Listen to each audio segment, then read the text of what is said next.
স্বাধীনতা দিবসের দিন কলেজ স্ট্রিট জুড়ে হয় বইমেলা। প্রচুর বই এখানে কম দামে সেদিন পাওয়া যায়। তাই ইনস্টাগ্রামে রিলস দেখার পর ভাই আর আমি চলে গিয়েছিলাম কলেজ স্ট্রিটে বই কিনতে। ট্রেন থেকে নেমে প্রথমে গিয়েছিলাম ঠনঠনিয়া কালীবাড়িতে, সেখানে মাকে প্রণাম করে তারপরে আমরা গেলাম বই কিনতে। কিন্তু কলেজ স্ট্রিটে এসে দেখি সমস্ত বইয়ের দোকান বন্ধ। আমার যে স্টাডি মেটেরিয়ালগুলো কেনার জন্য আমি মেনলি এসেছিলাম সেই দোকান সবই বন্ধ। শুধুমাত্র রাস্তার উপর এরকম ঢেলে গল্পের বই বিক্রি হচ্ছে। এখানে বাচ্চাদের বই 10 টাকা থেকেও বিক্রি হচ্ছিল, আর আমি যে 3টে বই কিনেছি সেটা মাত্র 100 টাকায় কিনেছি।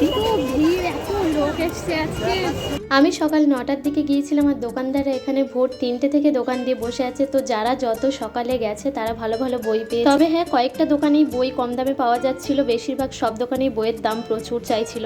এরপর আমরা চলে এসেছিলাম হাতিবাগানের বাজার কলকাতা। এখানে ভাই একটা শার্ট নিয়েছে আর আমি একটা প্যান্ট নিয়েছিলাম। আর এদিকে দেখো বেচারা অনেক টায়ার্ড হয়ে গেছে সারাদিনে। কলেজ স্ট্রিট থেকে এই 3টে বই কিনেছিলাম আমি 100 টাকা দিয়ে। তো তোমরা জানিও কারা কারা সেদিন কলেজ স্ট্রিট গিয়েছিলে আর তোমরা কি বই কিনলে।